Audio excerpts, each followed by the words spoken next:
Okay, I'm going to do one more example before we move on, and then I'm going to post the answers to chapter 6, or I'm sorry, the worksheet for number 6. I'm going to put all those on Canvas.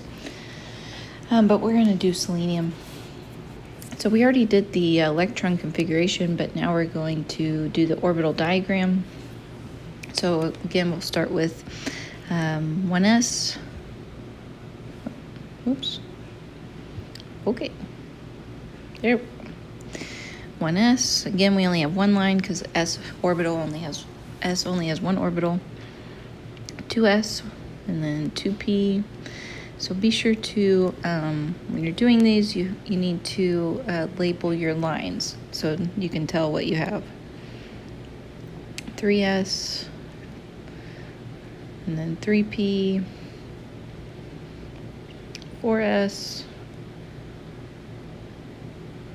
Uh-oh, I'm running out of room. I might come down here for 3d. And 4p.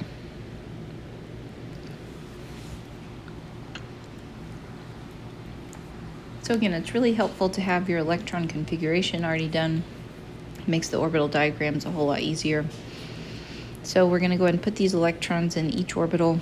So we have 2 in the 1s, 2 in the 2s, 6 in the 2p.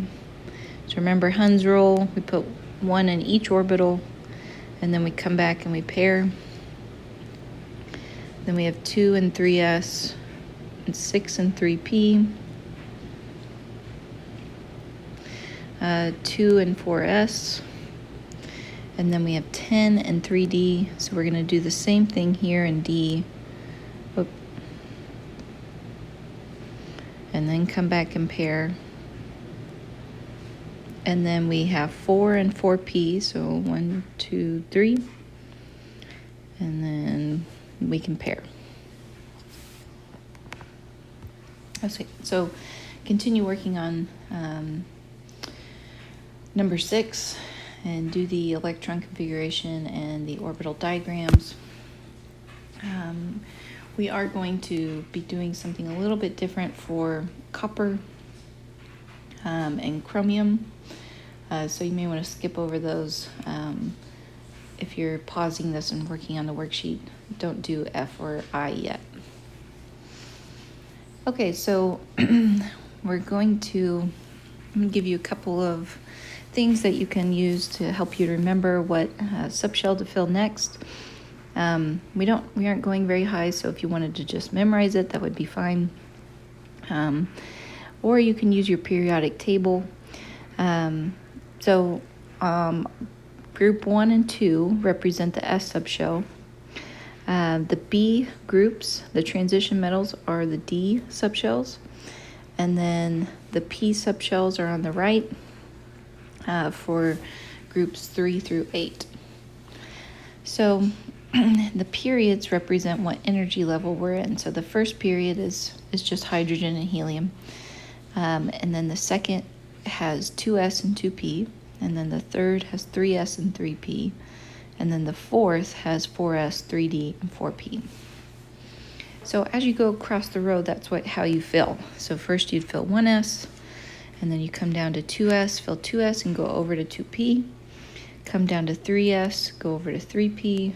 Come down to 4s, go over to 3d, and then 4p. So it's kind of a helpful tool figuring out what subshell gets filled next. I also have this little deal. I don't really care for it much, but if you like it, you can do that. You list all the subshells, and then you draw these arrows through so you know which subshell comes next. So 4p should be at the bottom there. I didn't put that. And here's just some more examples of orbital or electron configurations and orbital diagrams.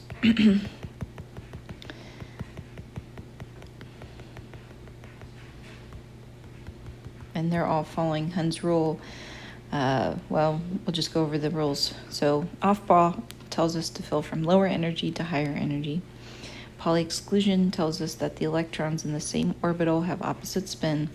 And then Hund's rule, we fill each orbital with parallel spins.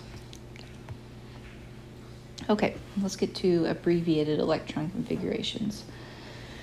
So abbreviated electron configurations give us a little bit more information. So right there for fluorine and chlorine, we have just regular electron configurations, but we can abbreviate them by using the noble gas that comes before the element. So for fluorine, the noble gas that comes before it is helium. So we would start with helium in brackets, and that doesn't mean helium's a part of fluorine, it just is representing 2 electrons, because that's how many electrons helium has.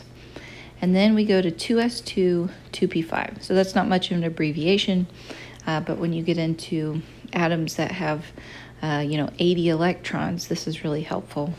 We're not going to get that far, but and then chlorine, the noble gas that comes before chlorine is neon. It represents 10 electrons. So we put neon in brackets, and then we start at 3s2 and 3p5. So the noble gas actually represents the core electrons. So core electrons are those electrons that are really close to the nucleus. And in the nucleus, we have protons. So electrons are negative, protons are positive. So because they're close to the nucleus, they're held very tightly. Core electrons are not involved in reactions or bonding. So they stay tightly held by the nucleus. But the outer shell electrons that are also called the valence electrons, those are the ones that are in the highest shell number. So even if you don't have the abbreviated electron configuration, you can still figure it out, because the highest shell number, so on chlorine, is 3. So those are our valence electrons. And then anything below a 3 would be our core electrons.